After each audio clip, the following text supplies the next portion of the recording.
compassions fail not, they are new every morning. They are new every morning. You don't get used mercy.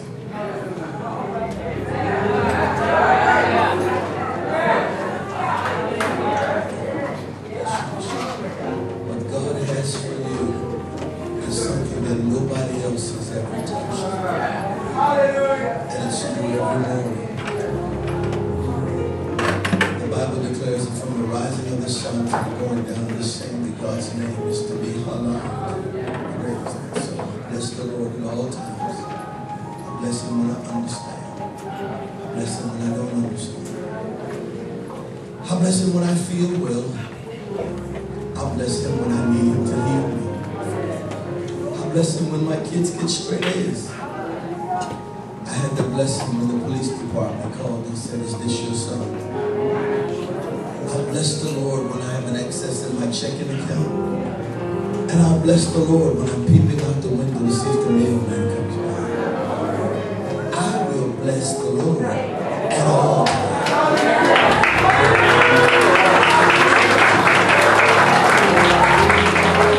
In spite of what the economy and the economics prognosticators suggest, this is still the day the Lord's made.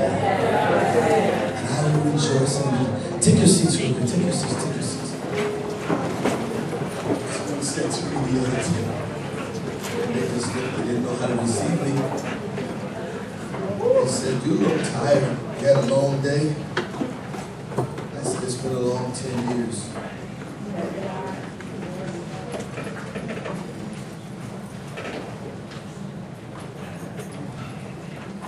Some of us have been doing battle for God's kingdom since this century began.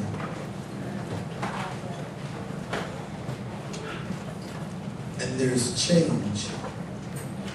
And we're going to talk about that just for a few minutes tonight. And if you promise not to leave early and not to go to sleep, I promise I won't be 4 hours. It was a joke, saints. It was a joke.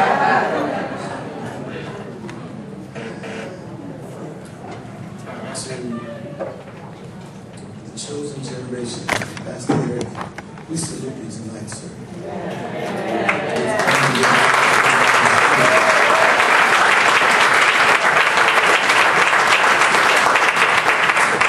I don't say that lightly. I'm at the age now, and it's not just chronological. I've been through enough wars where I don't laugh if you're funny.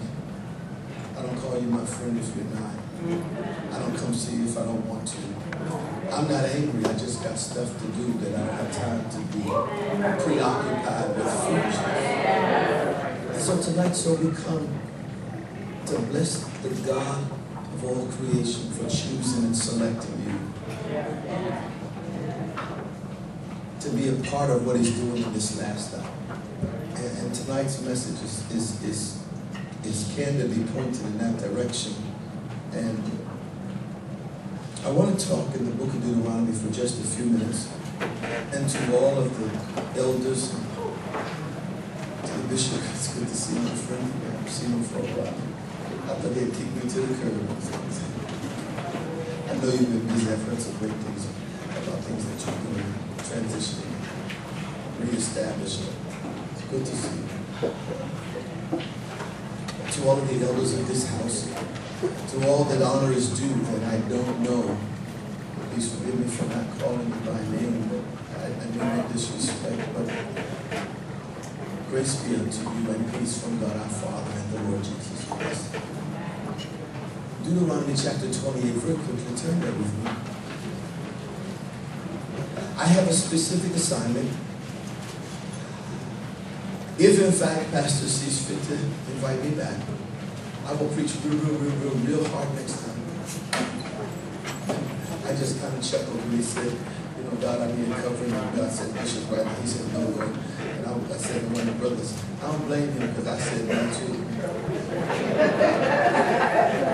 No, not know about him, know about me. And sometimes God will call you to something that you don't know how you're going to do that. So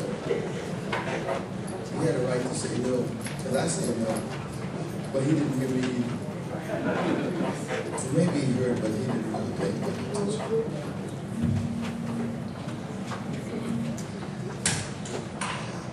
The book of Deuteronomy. I'm going to read it in a moment. The book of Deuteronomy is an interesting book. Its origin was at the hand of Moses. Moses. He who was called or plucked out of the water. Water is one of the 7 things in the text that represents the Spirit of God. The water, the wind, the dove, the fire. He who was plucked out. The text is not written to those that came across the Red Sea. It's not written to those who had to make brick with no straw. It is not written to those who, in fact, had good jobs and God told them to come out and I'll take you into a land that flows with milk and honey. That generation blew it. They died. That's the part that no one tells you. This book is written to their children. The desert babies. The ones who was born in a place where nobody expected them to live or make it. That generation had children, and this book is written to their children. And what Moses is trying to do is to make them keenly aware of 2 things. A, why their parents didn't make it. Why they had good parents who meant well, but never penetrated the veil of the glory of God. They saw his glory. All day they were covered with a cloud by day that protected from the sun, and at night when it was cool in the desert, they had a pillar of fire to keep them warm. Every morning when they got up, breakfast was delivered to their tent personally. The Bible said they had manna every morning. Jewish scholars suggest to us that manna would take on a particular form on your palate or your taste buds. That whatever you desired, God would give it to you individually. And when they ate it, that's where the word manna comes from. When they ate it every morning, they said, "What is this? Manna. What is this?" Because let me use some 2011 term. If they wanted waffles, it tasted like waffles. If they wanted eggs, it tasted like eggs. Every morning, manna would appear at their tent. And despite God's goodness, they still wouldn't serve him. He fed them every day, and they would not honor him. He took care of their enemies, the Hittites. They would not honor him. He fought the Hivites for them and killed them all. And they would not honor. They were blessed to come over the Amorite. They would not honor him. They were, oh God, blessed enough to see their leader come down off of a mountain with tablets on his shoulder that the finger of God wrote. And they would not honor. Moses took the tablets, smashed their golden calf. The tablets broke. Their idol was gone. Moses goes back up into the mountain and said, "God, I broke the stone." And God takes his finger and writes it again. And they would not honor him. They still, no matter what he did for them, they failed to worship. And when you don't worship him, the Bible says, "For God is spirit, and they that worship him must worship in spirit and truth." Not a form of godliness. The heart must be turned towards him and say, "God, in spite of myself, I trust you in this moment." Worship will teach you to live in the moment and expect greatness. We're not denying that the blood pressure cuff gave a particular reading. And